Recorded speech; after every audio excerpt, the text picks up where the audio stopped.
¿Qué tal? Bienvenidos nuevamente al programa de Dos Fronteras. Tenemos a un personaje, un peleador súper famoso ya en estos días, Jhonson. Todos lo han de conocer por su gran pelea. ¿Con quién, Jorgito? Bueno, pues ha enfrentado a muchísimos tipos poderosos y entre ellos pues a Gordon Ryan, imagínense, ha peleado con muchísimos peleadores de gran nivel, así que hoy tenemos el gusto de tener entre nosotros a un gran amigo, Aaron Tex Jhonson. Entonces introducimos a Aaron Jhonson, también introducimos a nuestro queridísimo amigo Simon Williams. Y bueno, vamos a dar inicio con esto. Simon, ¿cómo estás? Oh, good, thank you, Tex. There you go. Aaron Jhonson, how are you, man? Welcome to the show. Thank you, guys. Thank you for having me. It's a blessing. So, where are you now? In Georgia, right? Yes, sir. I'm in Georgia right now. I've been retired from competition for a while, and I had a really bad back injury, almost paralyzed me, and put me to the sidelines. And I, had to refocus my life. I'm still teaching seminars, still getting out there teaching and stuff, but I have to be careful more. So when did that happen? When did that injury happen? It was in your last fight in the Abu Dhabi, in any other park? So how did that happen? How did the injury come off? Can you? Yeah, I was in the Who's Number One heavyweight division against Orlando Sanchez. He's gone now. God rest his soul. And I had him in a triangle that wasn't fully locked, and I guess he thought that EDCC rules were applied, and he slammed me, but he still tapped to the submission. So it was technically the fastest submission at Who's Number One, but then they marked it as a DQ. And it was a really fun ride. And then I actually fought Tim Spriggs with a broke back the next day. So and my coach was like urging me, hey, go to the hospital. You can barely walk. And I said, no, man. I was like, what should I do? He's like, do whatever you can to fight. Just don't take any muscle relaxes.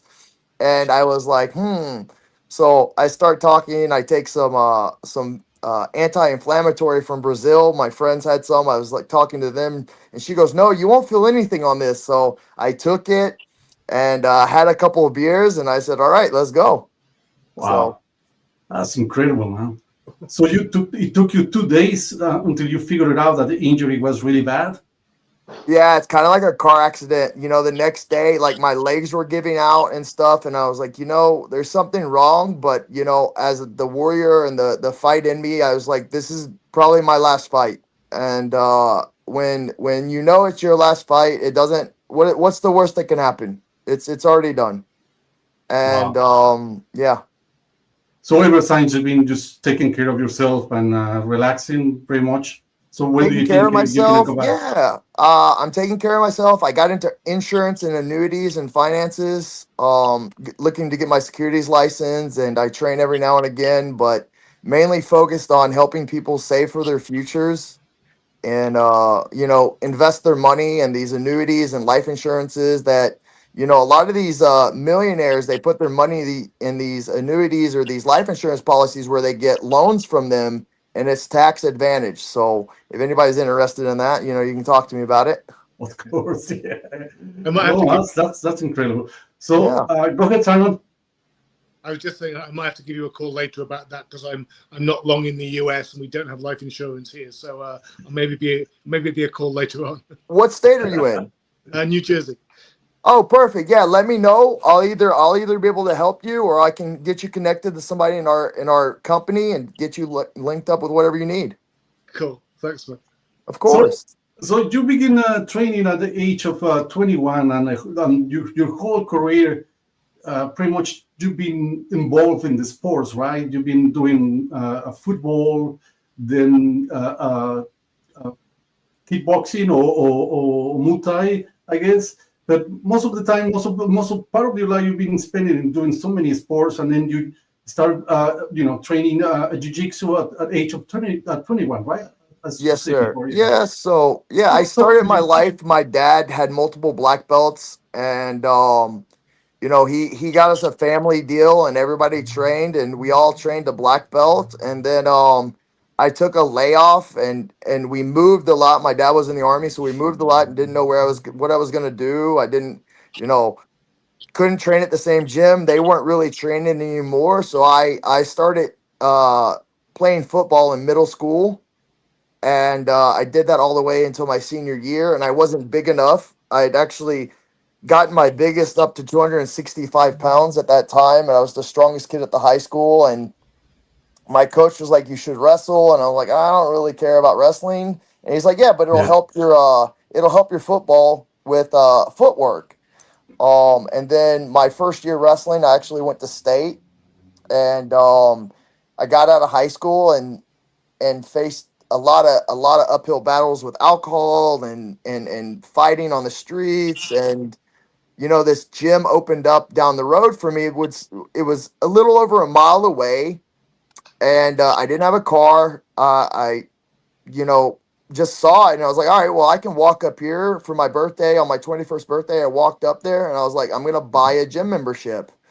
So they were running a special, and I'm doing cardio kickboxing. You know, it's like, it's the cheapest membership. It's still like $100 a month. It's a lot of money to me. I'm a server at a Ruby Tuesdays, and I'm taking cardio kickboxing, and the Muay Thai instructor walks up and he goes, "Bro," he's like, you shouldn't be in this class." And I'm like, "Yeah, but this is all I can afford, so I'm gonna do this."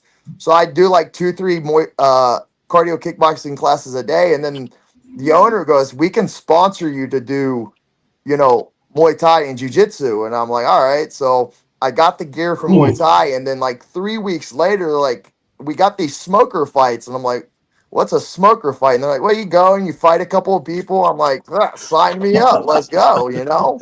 Wow. And I knocked out everybody with a jab, and I was like, you know, they're like, "Dude, you just knocked everybody out in the tournament with a jab." They're like, "That's unheard of." And I'm like, it's just a punch. I'm not, like, I'd been fighting on the street, so I was used to knocking people out. So I was like, it's not that big of a deal. But they're like, with the gloves on, 16-ounce gloves and headgear, and they're like, "You're knocking people out." They're like, "You're going to be a force to reckon with." And they're like, "You should start training jiu-jitsu." And I'm like, you know, I've wrestled, so I'll try it. And I got my ass kicked by this 170-pound man, and I was like, there might be something to this. Like, this is pretty cool. Yeah. And with who do you train back in the day, then in the beginning of that? Who was, you know, that you recall, like, pretty much give you all of these amazing skills in Jiu-Jitsu? At that time, I was training with a guy called Steve Hedden. He was a local legend here in Georgia. And then I moved around a lot, and I found out that the headquarters for Alliance was here. And I was like, okay, well, this is one of the best teams in the world. And I didn't know how I was going to make it happen. And I don't know how it happened, but I met this woman, and she's like, "I'll pick you up and you'll come train once a week with us." I'm like, "Dope." You know, we can do that, you know, and then I'll train at Knuckle Up while I'm not coming out there. But here in Georgia, they were kind of, you know, this Creole word, Jorge. Yeah. You can't go train at Alliance. You and train cannot here. train And I'm anywhere like, else. The Creole. yeah, you can't train. I'm like, I'm just trying to get better, you know. So I had to quit the team, and I started pretty much just fighting MMA at that point. I was either going to try and go to like UFC, Bellator or something, but the reason I was fighting was to compete jiu-jitsu, because flying to California, $600, hotel, $600, you know, Yes. food, all that, plus tournament, you know. Yeah, it's a lot. It's adding a lot of money at the end of the day. I kind of feel familiar with you, because, you know, I was training back in the day in Phoenix, and I have to prepare for all of that kind of stuff, and then playing pretty much trying to raise some money to go to California for the Pan Ams, and, you know, at the end of the day, it was a lot of money. And I was like, my God, Yeah. Probably a couple, maybe $6,000 to $8,000 for per day, I guess. You know, like hotel. You're talking about 6,000 to 8,000 pesos, right? I wish Dollars? dollars, $600 a day. Oh, you know? $600. I thought you said Yeah, $6,000. no. Oh, I was I like, wish this is 6,000 pesos probably is equivalent. What do you think? That Jorge needs to know. He needs to find out, Jorge, how much it costs to go to those competitions here in the country. It's quite expensive, but wow, it's pretty amazing. Then that history is very cool, man. So you went from all of these, rocket life of going back and forth and all of that kind of stuff, and then you move to these gyms. But then you start training with some other guy who actually, call you, we with the Brazilians would say, you are a creonte, you move from one place to another one, and so on, so on. But then they kick you out, I guess, or they pull you out of one gym because you were so aggressive. Can you talk a little bit about that? Which one? There's been more than one, apparently. The one that you can remember. Tell us which one it was. So Alliance was the first gym that kicked me out for being too aggressive. But again, they created what I thought was they wanted this monster to go compete for them. Yes. And I didn't have the technique at that time to save myself sometimes. I had a guy that I was training with that was like 6'5", 280 pounds, and they'd put me in the heavyweight division all the time to train with this guy. And I had a I guess it's a loose screw and not enough technique that, man, if I had to, I would straight ankle lock you and I'd pop your ankle. And my straight ankle locks are known for what they are. I mean, they're pretty brutal. Yeah. So wow, you I feel like for yourself. Like you have that ankle lock really well done. And tell me a little bit about it. Tell the audience, how do you begin training in that particular technique, and that make you really like I guess the famous guy of the ankle lock right now. Well, let's give it a little bit of background. So when it started, the first guy I started training with, he was a Japanese Jiu Jitsu guy. And leg locks at that time were FUPAR. Like, you do leg locks, you're bad. So I was tapping black belts with heel hooks and straight ankle locks.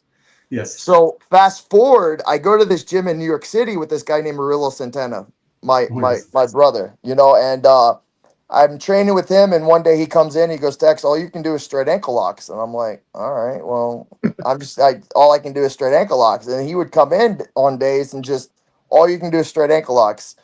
And then after a while, people wouldn't want to train with me. And he's like, you guys don't want to train with him, but it's going to make you better. He's like, if he can't tap you, then who's going to tap you at the tournament?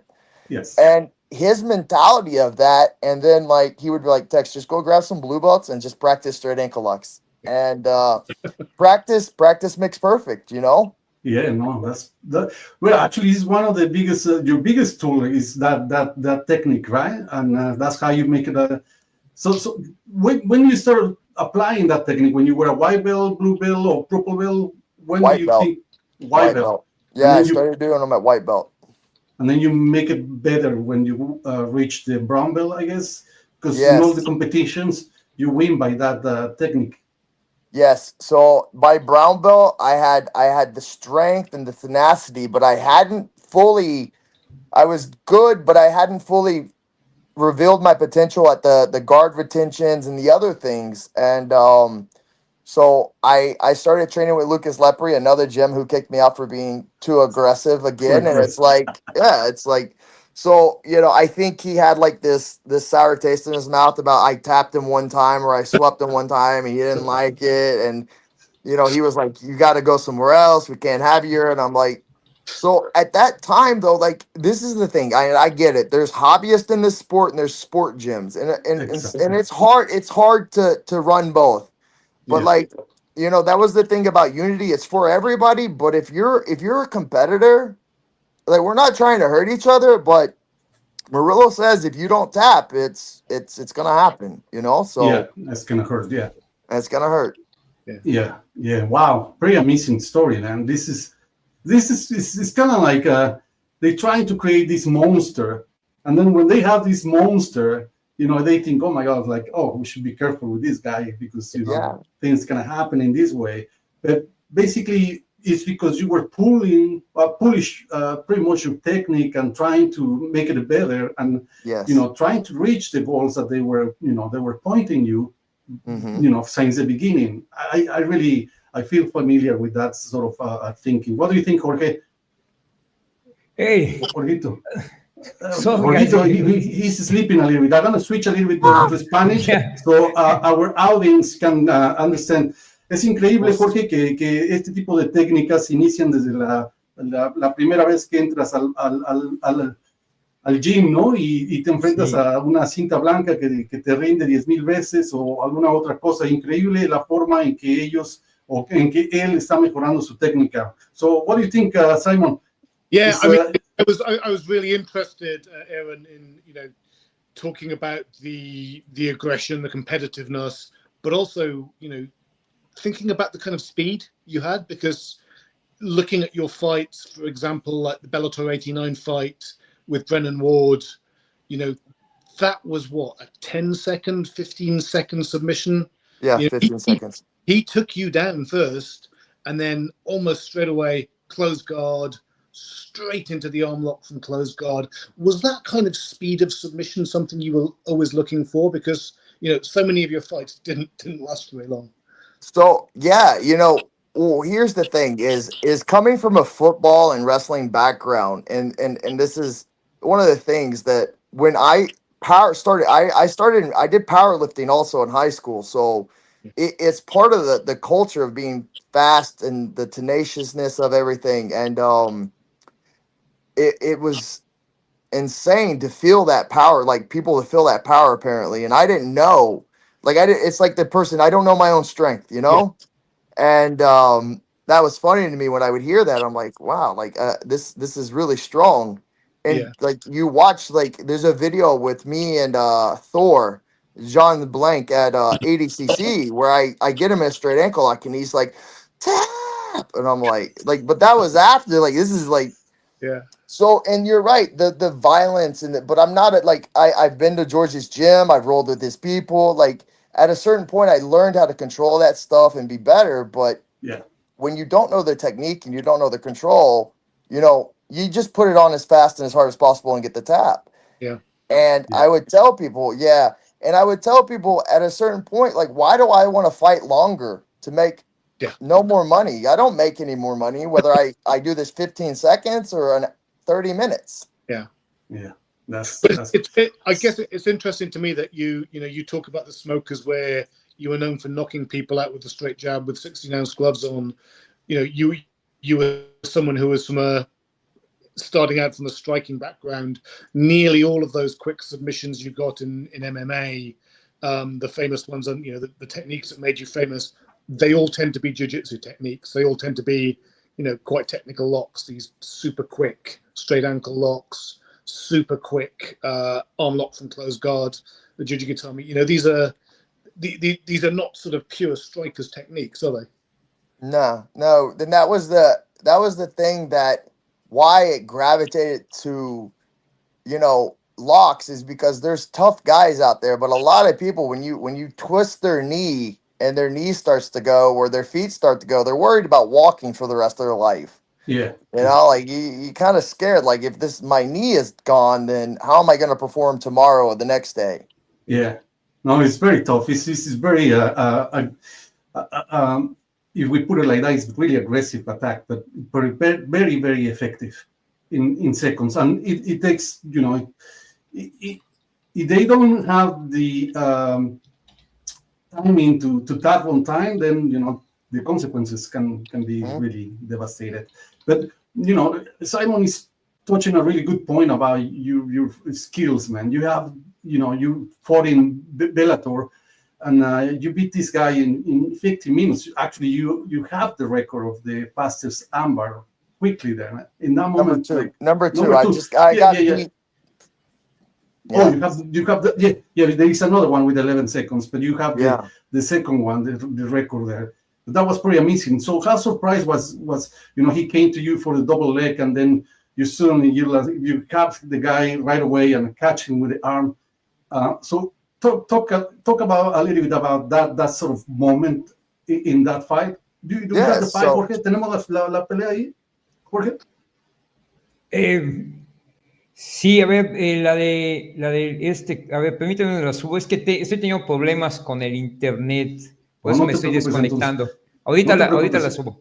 So, Jhonson, can you talk a little bit about that, the speed, man? Do you think it comes from the football or the Muay Thai? What do you think? What do you have in that way? The football and the lifting, powerlifting, and understanding the triple extension of using your feet to your hips to upper body to turn into things. Yeah.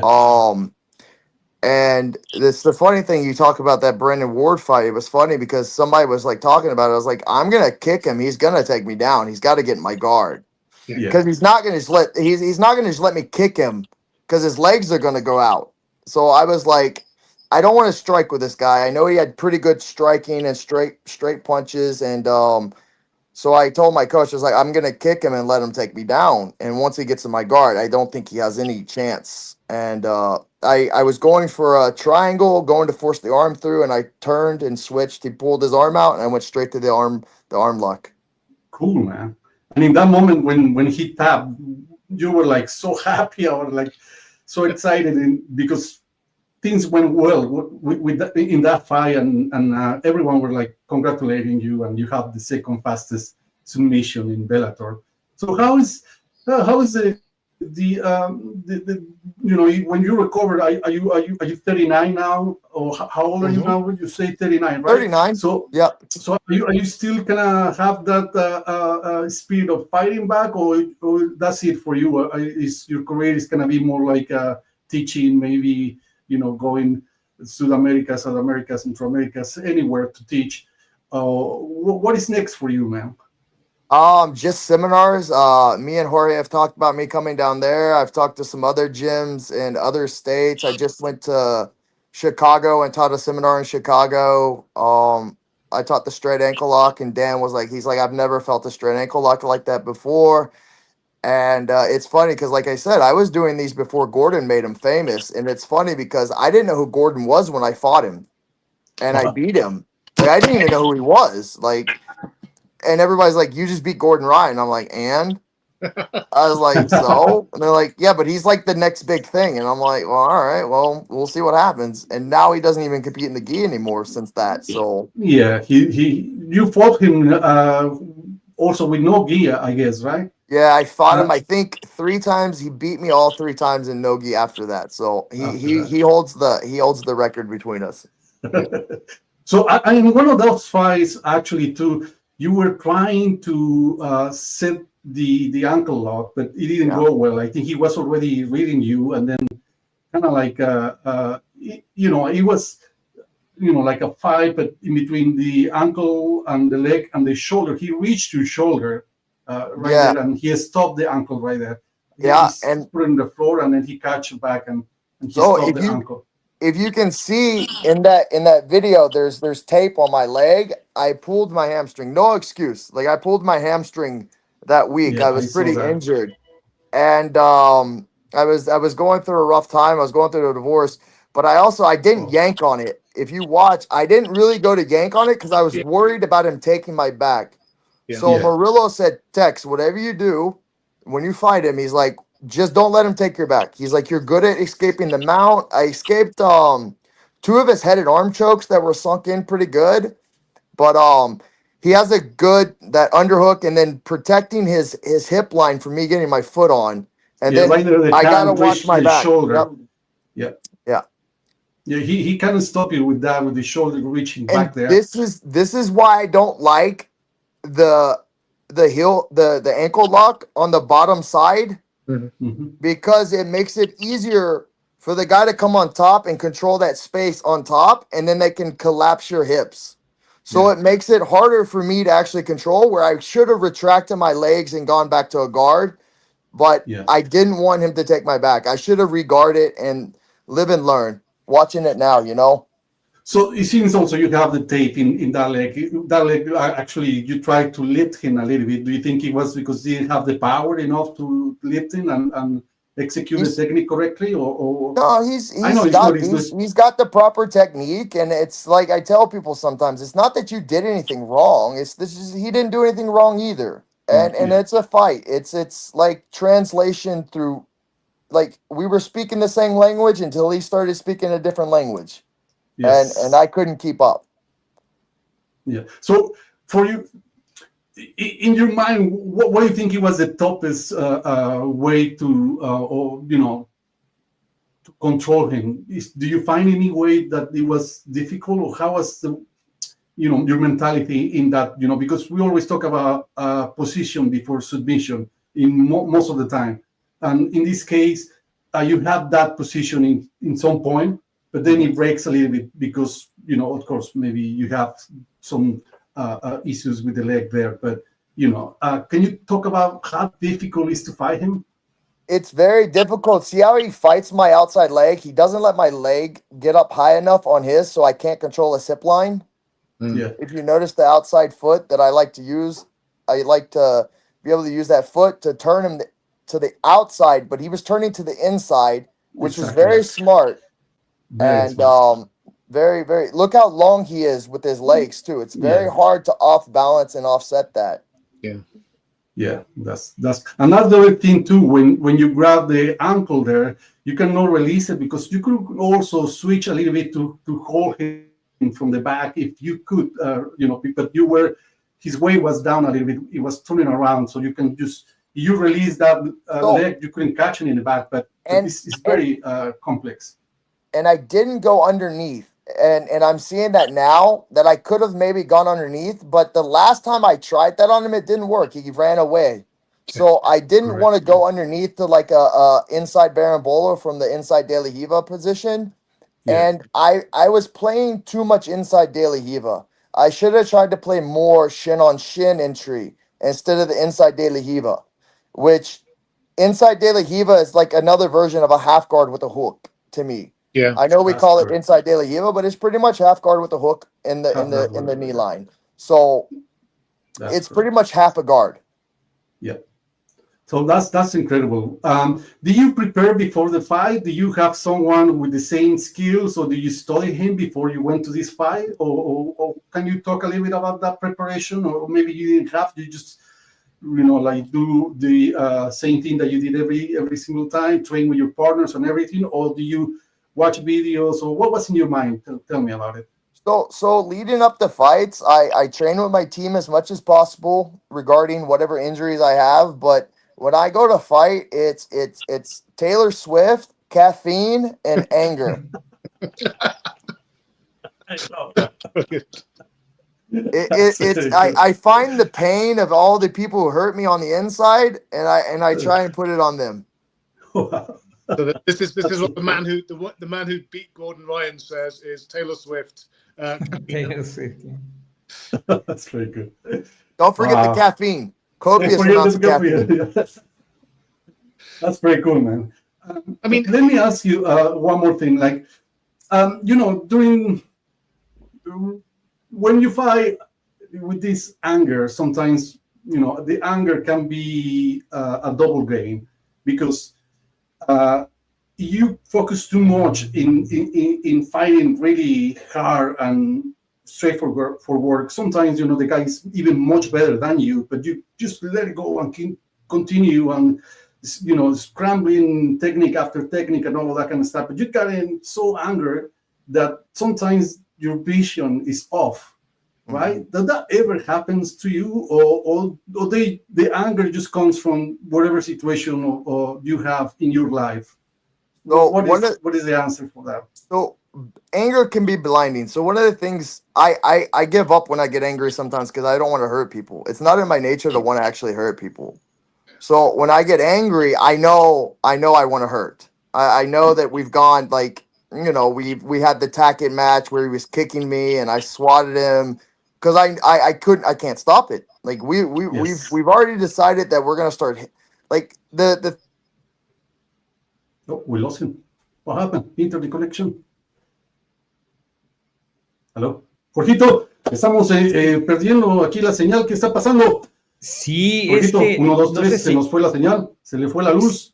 Sí, la lluvia. No sé si esté pasando con ustedes, pero aquí la luz, o sea, la energía, el internet está fallando. No sé si me están escuchando en este momento. Claro, claro que sí, todos creo que están escuchando. Yo creo que él perdió la señal allá en Sí. Georgia, donde se encuentra.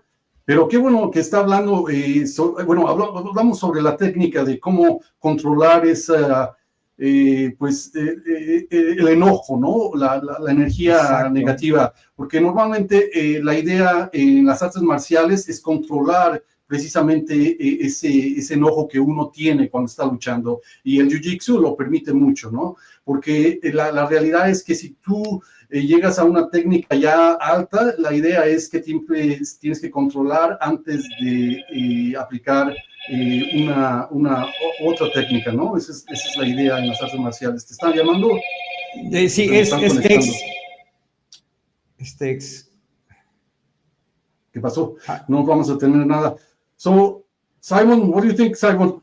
See that the guy just fighting like that with anger doesn't get you anywhere. Well, but that wanted to be my next question. Was, you know, he's fighting with this incredible aggression, this incredibly, you know, looking for these really unpleasant locks in 10 or 12. And yet, Aquí está. Okay, here we go. Okay, we'll be back with you. Sorry, what happened, man? We still have some problems there, probably. Yeah. Debe ser problemas de internet. The internet, yeah, is frozen. So, what do you think, Simon? Then, you know, maybe we can ask the same question after, like he okay, there you go. We have it right now. So we were talking about the that sort of, you know, bad energy and good energy, or how you canalize the anger there. And I think Jiu-Jitsu is one of the biggest tools, is the martial art way of thinking, right? To control that anger specifically, right? I was really interested in that specific, because, you know, you're talking about this anger, this aggression, and, you know, the speed that was driving you in these fights, and yet you're talking about fighting, you know, probably certainly the greatest no-gi practitioner of all time, giving him a really good fight, swapping from this deep De La Riva guard potentially into a shin to shin. You know, you're obviously managing to balance somehow this aggression, this power, this forthright fighting style with kind of a detachment and a focus on what your technique is and a calculation. Yeah, so the thing is, so basically training with the best guys and then learning the techniques and then being able to, so what I do is when I start adding techniques to my repertoire is I start using the techniques on blue and purple belts until I proficiency it on them, and then I move it up to brown and black belts. And that's what I would do. And then you get good enough at these things, and we would train them so much that it was almost like automatic. Like your body knew what to do. And I know there's this argument about ecological training, you know, traditional training, and all this. The other thing is no drilling, or I love drilling now. I think it's a great way to warm up and just look at what you're doing and feel things and feel how your body is. I would use drilling if you're proficient enough to use it as to feel how your body feels in your techniques and see where your weaknesses are to change your game where you need to. And we just did so much drilling, and I didn't start drilling until I moved to New York. We would drill, like, you know, you go to an hour-long class, you get like 30 minutes of drilling, maybe 15 minutes of drilling, and then you get 30 some minutes of training. So moving to New York, we would have 4-hour training sessions. Yeah. But sometimes before those 4-hour training sessions, we had a 10 a.m. class where we would drill for an hour and do situational for an hour before we would actually start our pro class. So we 5-6 hours sometimes we would train. And I worked at night, so I only got to train during the day at pro training. I didn't get to go to the night classes. And Murillo took time out of his day, and he's one of the best coaches, and this is why, because he sees that certain people can't come at night, they have to work, so he added another class for professional grapplers to learn these techniques and do a sort of ecological training. Yeah. And this is where I tell people, I'm like, we don't need to have this debate. There's no argument that we can do both. And which one's better? Everybody's doing some sort of ecological or some sort of traditional training. Obviously, Atos, AOJ, and all these Alliance and all these really big, great gyms are more traditional. They don't do that, but it works. So there's no argument that traditional training doesn't work. We don't need to have an argument which one's better. I think ecological, for me, the reason why ecological worked is because of the games with my ADHD and stuff. There's a goal to the drill, and I can win, and nobody has to get hurt. So one of the games we would do is we would start in saddle 50-50 and saddle 50-50, and then what was the other one? There was another where you would switch the foot to either side, right? Yeah. So you do like 4 different games, but the only object of the game was to be able to hold the heel for 3 seconds, never to tap them. Yeah, okay. Just to Yeah. get the heel for 3 seconds. Because if I can hold your heel for 3 seconds, I can yank it. Yeah. So learning that kind of control through those ecological games was very, very so helpful for me. To learn the control of this, like you said, submission before position before submission, right? Yeah. So the thing is, we need to understand that everything is just a position until you get tapped. Yep. Exactly. It really is. But it depends of who you train too as well. I mean, I've been around training in different gyms, different places. I have the privilege of traveling around because I was, I'm a journalist and I was moving around from different locations, and I see them. And, some ideas are great. Some other ideas are like, oh my God, this is just like, let's kill each other.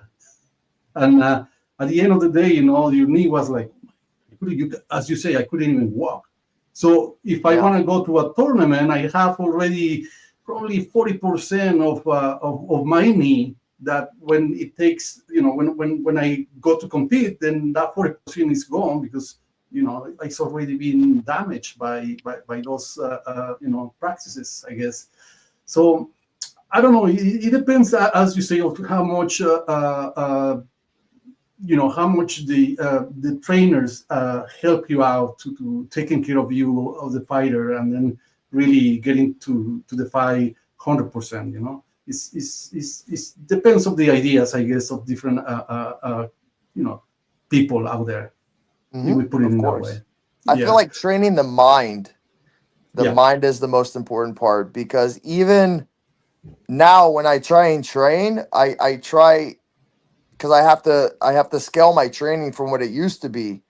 Yes. But my mind still thinks sometimes, okay, like if somebody gives me a hard round, okay, like I'm gonna give you the round back. Yes. As a respect to you.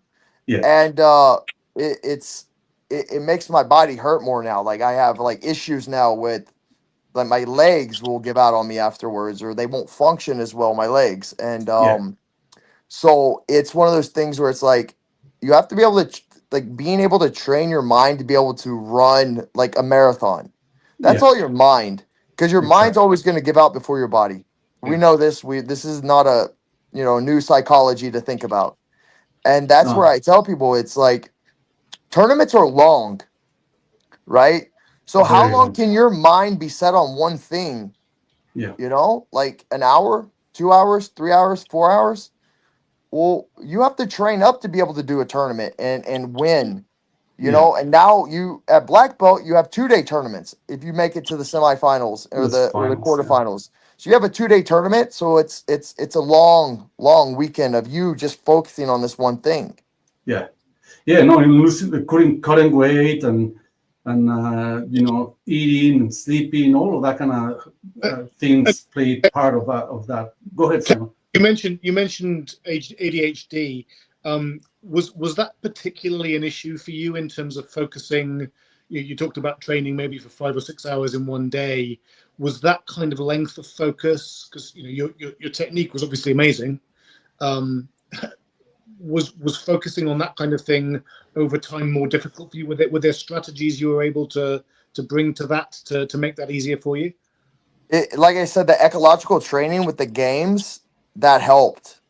And then also finding a person like Murillo, who didn't ostracize me for being who I was. And again, it's one of these things where you see these teams and we all have different people on the team, right?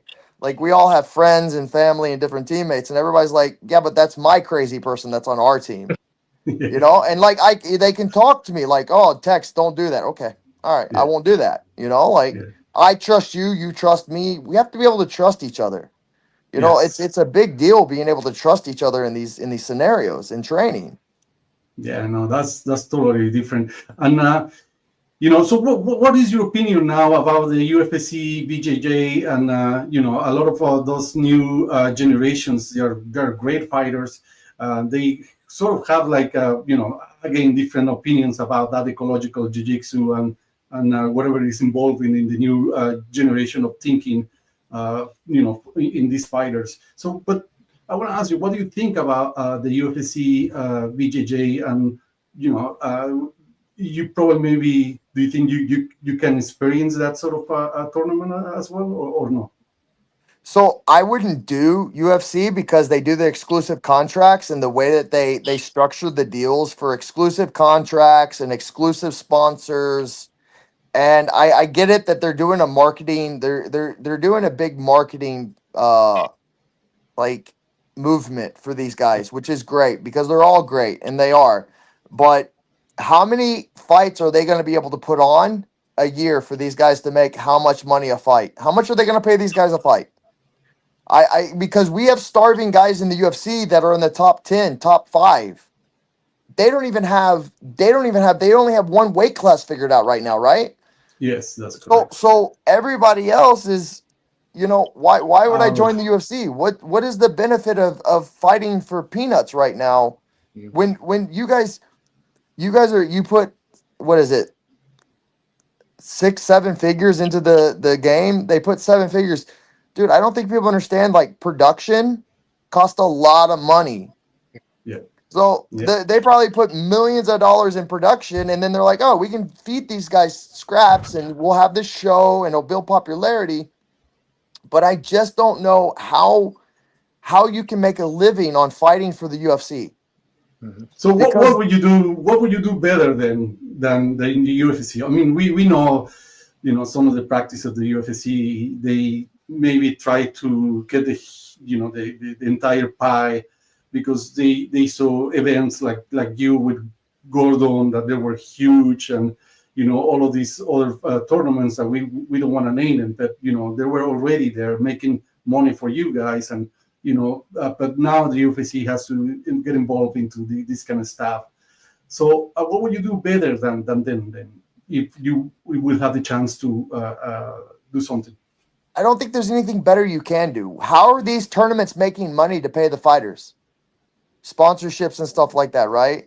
Yeah, that's correct. How many tournaments have we seen go under because they start paying people a lot of money? ONE FC was doing big things until it was like they were paying these guys extravagant amount of money, and it didn't last. Is ONE FC still doing jiu-jitsu? Do you think it's just a brand then?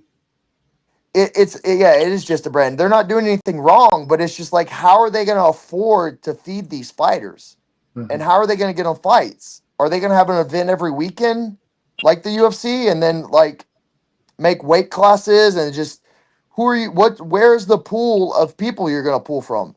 Jiu-jitsu's big, but it's not that big. Yeah, that's correct. And I said it. I get a little, but like that was a layup for Mikey. Yeah. Like there's no way that, I mean, I hate it. The guy's won Pan Am's and the gi once as a black belt. Like he's new to black belt. Mikey's been a black belt. It's like, dude, of course you give him an easy fight, because like in boxing, how do you build a guy's record to make him look, you know, superior to everybody else? Okay, we give him some decent fighters that we think we know. Okay, so Brendan Ward, that was the same thing with me. They're like, oh, this guy, he's 12-3 or 12-5, and it's like I told him, I was like, bro, I've had more fights than you've lost or than you've won. I've had more fights than you've won. I have more experience than you. Yeah, that's correct. So I just don't know how they're gonna build enough matches and how it's gonna work for these guys. And I wish them the best again, but you have CGI that's going to have an event once a year that pays really good. You have ADCC, that's every 2 years, or you have Fight to Win, which is paying, not very good, but you could do it every weekend maybe if you can travel and he likes you. And what are the other big tournaments that are paying right now? I don't know exactly. Exactly. No many. I mean, it's always been a struggle. I mean, back in the day, I remember, and probably that to get from brown belt to black belt, you have to have a fight in order to own your black belt. But the pay wasn't nothing, pretty much nothing. Now, it's more decent. They are more. You can make at least 5,000. There's still only maybe right, but Fight to Win, maybe $2,500, $3,000. Yeah. To be the number one black belt in the world at IBJJF is, what is it, $10,000 for the year? $10,000, yeah. But how much have you spent? Travel, all this stuff. Yeah. So. And I have a very good friend, and he's had a tournament. He had a tournament where it was like, you pay into a pot, and at the end of the year, it pays like $100,000. But he stopped doing it because people didn't want to sign up for it was like $1,200 to sign up, and then it would pay out. But nobody wanted to sign up because it was a lot of money, right? Yeah. So then on top of that, he goes, it doesn't make any money. The sport doesn't make that much money in viewership, and that's a big problem with jiu-jitsu. Yeah. It does not, and UFC going with YouTube is very interesting to me. Yeah. It's because it's all free. Yeah. There's nobody paying for the subscription. There's nobody, it's all been free, and I get it. Okay, let's get it out there as fast as possible. And then what are they going to do? Yank the rug out and say, okay, now you have to pay $39. And then what people do? I'm not watching jiu-jitsu. I'll get it for free somehow. I'll watch the highlights. Yeah. How many people don't watch UFC? Because they're like, it's so expensive, all this stuff. I can watch it for free after it's done. Yeah, that's correct. So what is next for you? So after you get much better, and we hope you get better really fast with your injury, because I think, you're going to be a great teacher. You can pass your knowledge to all of these new generations. I hope Jorge can host you a seminar in Yucatan, which is one of the best places to go. Really, it's like a retirement. Not to go to work, just to go to check there. But so what is next for you after you get better with injuries and all that stuff? And I hope that you can really teach and train the Mexican elite in Yucatan there. Yeah. So I'm being hosted for seminars. I'm really focused on the financial stuff. It's a big industry, a big game, lots of money in insurance and annuities. And again, learning the ropes in that and becoming a black belt in that. And, sometimes you have to take off one hat to put on another one. And, all I want to do is teach and help people to learn. I have maybe a opportunity to go to California and teach in California at a gym. I'm talking to my buddy out there. He wants to bring me in. Because of that, he's like, we're more of an old school Carlson Gracie. You're, new age. You can bring some of your stuff over here. And I'm like, good. I'm looking for a place to teach. I might start a gym. I'm not sure about starting a gym. I'd rather probably just be a teacher and be part owner than own a gym, because there's a lot of headaches with owning it. As Jorge knows, it's very hard. Hopefully go to Greece this year and teach out there. Oh, It's cool. I like going there. So wherever I can be hosted, whatever you guys can, hopefully Jorge, when he brings me down, and just promote my brand as a teacher. Yeah, I have someone in Mexico City, Todd Brother, I think he's running by Angel Gomez. He probably can host you there if you decide to go to Mexico City, and probably he will get in touch with you. You can teach a seminar there. It's one of the greatest cities in the world too. Mexico City is not dangerous at all. And you can go there. It's called Todd Brothers, I guess that's what they are. And we are sending them regards from us, so they can listen to us probably and get in touch with you, maybe for a future seminar with you. That would be great. And I hope they can do that, because, you have so much talent. You have so much to teach, and, you're a great person and a great fighter. and I can see you going everywhere and spread your knowledge there. What do you think, Simon? Tex, if you're ever in New Jersey, if you can teach me the straight ankle lock, so I can get that would be great. Of course, yeah. I'm planning to go up to New York. What happened? What do you say, Simon? Week. Oh, you were breaking off, Simon. You're breaking off, Simon. Sorry, I said, if you can teach me the ankle lock so I can get past Professor Jorge's guard here, because he taps me about 10 times a week. Well, you can't pass the guard with the straight ankle lock. We got to work on passing and everything first. Can't just do the straight ankle lock. It doesn't get you through a guard. It'll get you a tap maybe, and then Jorge's gonna come back and then I get to him. Oh my God! So what a nice life you have, man. And start from 21. See, like it's never too late. So Simon is 49 now, and he just we get in touch, and I talk to him about jiu-jitsu, and I go in slow to him so I can train him a little bit. And I've been training a lot of people when they get older, and it is fascinating, like it's after fighting so hard tournaments and stuff like that. Now you're teaching people individually. I think it fills me off, and I hope you have the same feeling when you go to see these kids in Cancun, and possibly in Mexico City, and perhaps in Greece. So, what do you?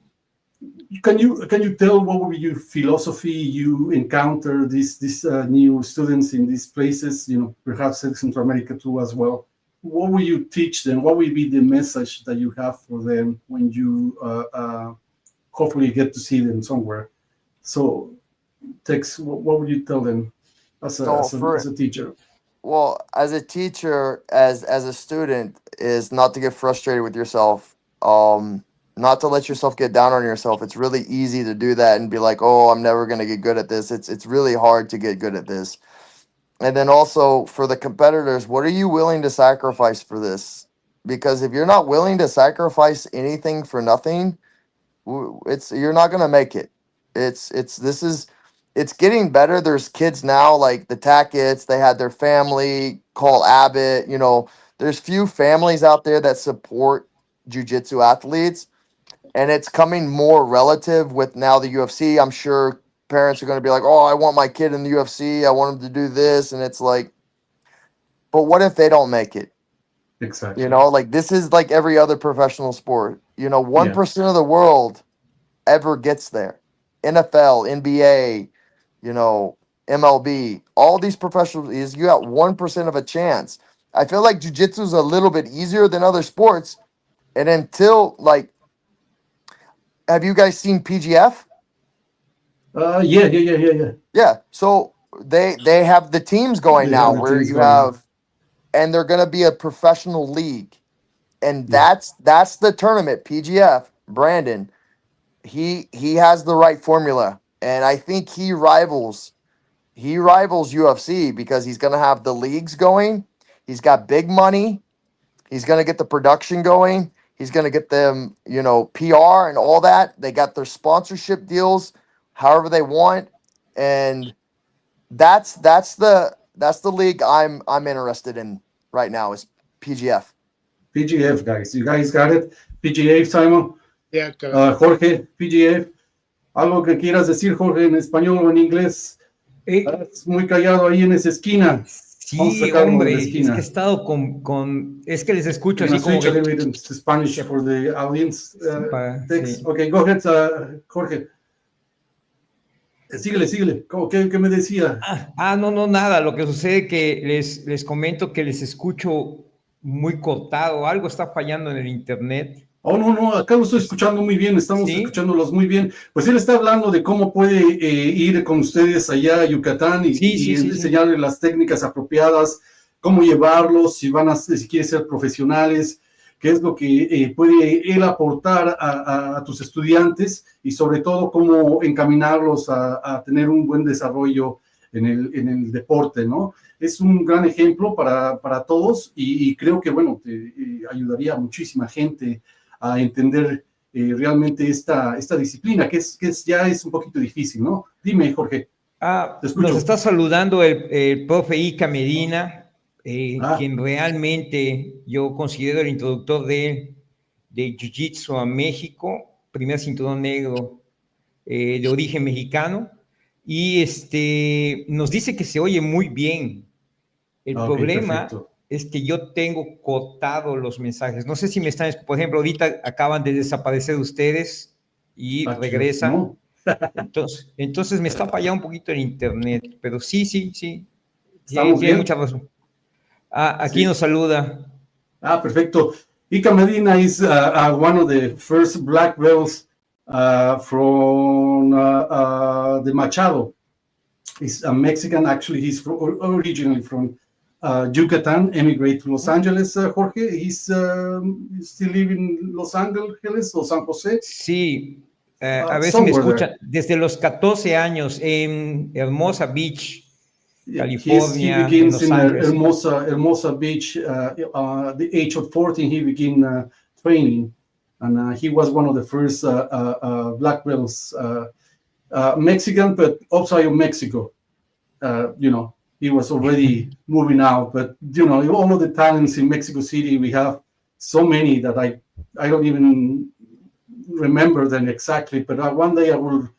We will make a list of who begins, teaching in Mexico City and Yucatan and some of that. But what is fantastic is what I see now in Mexico, Tex, is that it's growing up. The sport is being growing up, so much that there are schools everywhere. I think how many schools probably we can have in Mexico in general? We have in the north. We have in the south, in central Mexico, in Yucatan. Cancun, everywhere. It's been expanding a lot, no, Jorge? Yeah. So You're so right. Simon, what are your thoughts about this? All of this thinking and schools. I'm really interested in, as Tex said, jiu-jitsu is big, but it's not that big. Part of that, I think, is because it's a very, very difficult sport for people to watch if they don't know what's going on. You see somebody, watching Tex and Gordon Ryan tied up in various complicated guards. That's not easy for people to puzzle out in their heads, especially if they don't know what's going on. Correct. So I guess the question I'd ask is, to Tex is, would you do this again with all of your talent and all of your abilities? If you were a young man starting out now, would you see yourself going into MMA? No. Yeah. Why? Because there's so much stuff that you put to the wayside to learn this, and you've put your life on hold of growing up sometimes. Taxes. These kids are gonna have to pay taxes on all this money that they're making. The finances. Where are they gonna? Hopefully somebody's looking after their finances, because the richest people in sports go what? Broke. Yeah. And we're not even talking about rich people in jiu-jitsu, because the richest people in jiu-jitsu are the gym owners like Atos, AOJ, these Rukas, and all these big time corporations. And a lot of the times, these guys, they live above their means. And one day, like I said, if I would have had a good policy in place or something for me, or like a disability act or an annuity for something for me to get money after I got injured that had been saving, I would have been okay. I would have been a little bit better off. It takes, I don't think people understand that, after a huge back injury or knee injury, and they say, okay, you can't compete anymore. Okay, how long is it going to take you to learn a new skill? Yeah. Oh, tomorrow I'll learn. Okay. You'll learn a new skill tomorrow. It takes years. It took you years to be good at this. Yeah. Okay, you might go to McDonald's and be good at that, but you're not going to be good at a high-end finance job that's going to make you the money that you want. Or do you have the resume to get any job after you've put your whole life on hold for 10, 12, 15 years? No, you said, what are you prepared to sacrifice? And you obviously sacrificed quite a lot to get to the incredible level you did. but I almost sense that you kind of look back with a certain amount of regret on that. No, no regret. It's just, it's like I said, it's like I did put so much stuff on hold, man. Like I lived at a certain point. I lived like I thought I was a professional athlete. I did all the drinking and partying and stuff. It was fun. It's a fun game, but at the end of the day, like I don't think some of these people understand what their bodies are gonna feel like. Like everybody, Yeah. when I was 25. You could break my knee. I'd go to the gym the next day. Like it, nothing's wrong. Like cool. Yes. Now you have arthritis in every joint. Now you have broken back. You have broken arms. Nobody thinks about it until it's too late sometimes. Yep. And having a safe career is boring. Yeah. It's for a pussy, man. What are you gonna have a safe career for? You're never gonna do anything exciting being safe. Yeah. Yeah. I just wondered if there's some way of mixing it, with looking at like the PGF starting out. Should they have the right kind of insurances in place? Now, case yes. someone gets slammed like you in the Orlando If- Sanchez fight, right? You should have been covered by those producers, really. Yes, and we tried to sue them, and they had loopholes that they were like, you sign a waiver, and it's like, yeah, but I'm losing an ability of my life. Now with PGF, the way that they're doing things, like I said, I hope these kids are smart enough to put some money away and fund something that's going to help them for the rest of their life. And if I could have went to PGF, I would have loved to have. Yeah, but it's you don't see people like Cyborg or Bushesha or the older guys. They're not doing that anymore. They're trying to do other things to make more money because competing is hard on the body, and Yep. also it doesn't pay like it should. And that's the thing. Correct. After I had done this for 15 years, I should have been making $10,000, $15,000, $20,000, $30,000 a match. Yeah. But the sport doesn't allow it.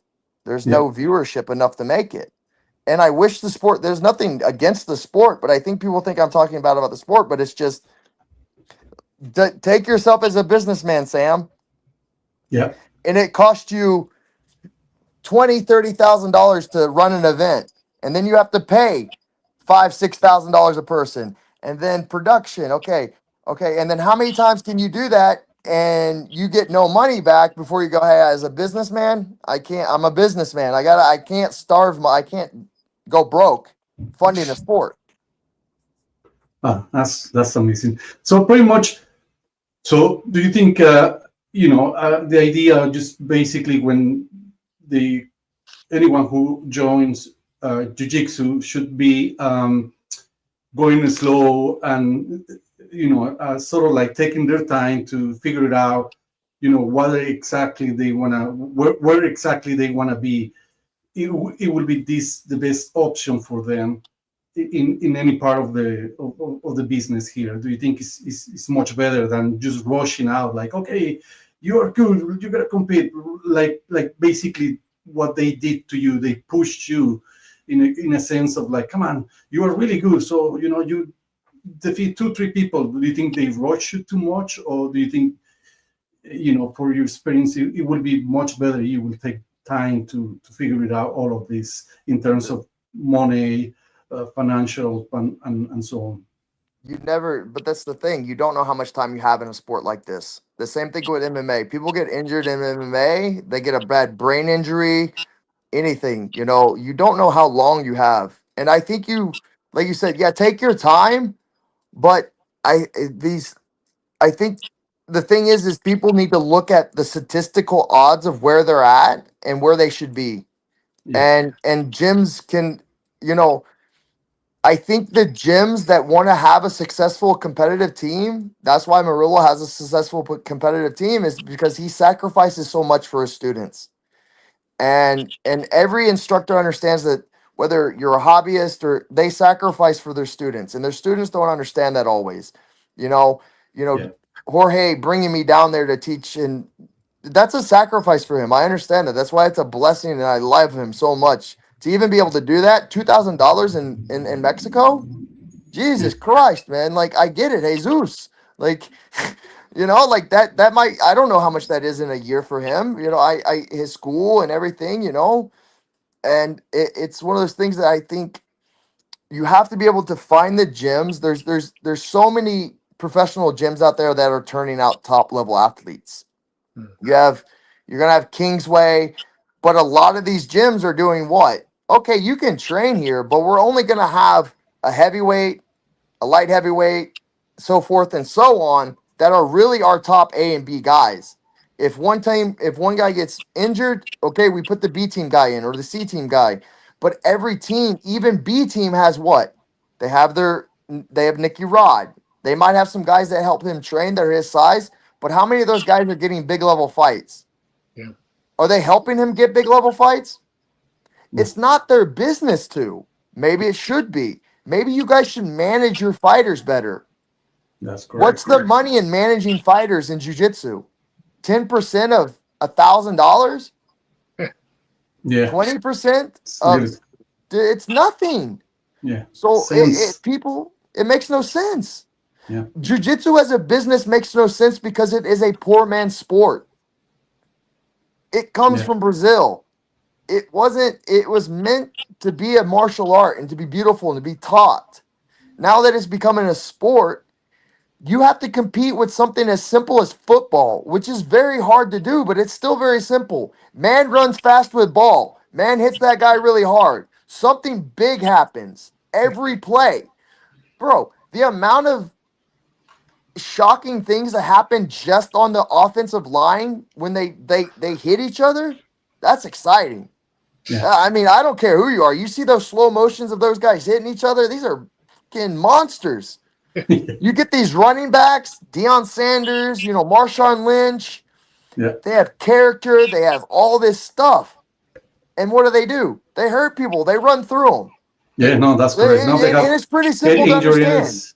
Head injuries But from what Sam was saying, as a fan point, baseball. Okay, baseball's easy to understand. There's a guy throwing pitches really fast. Man, that can be exciting. There's a guy that can hit a ball really hard. We want to see that matchup.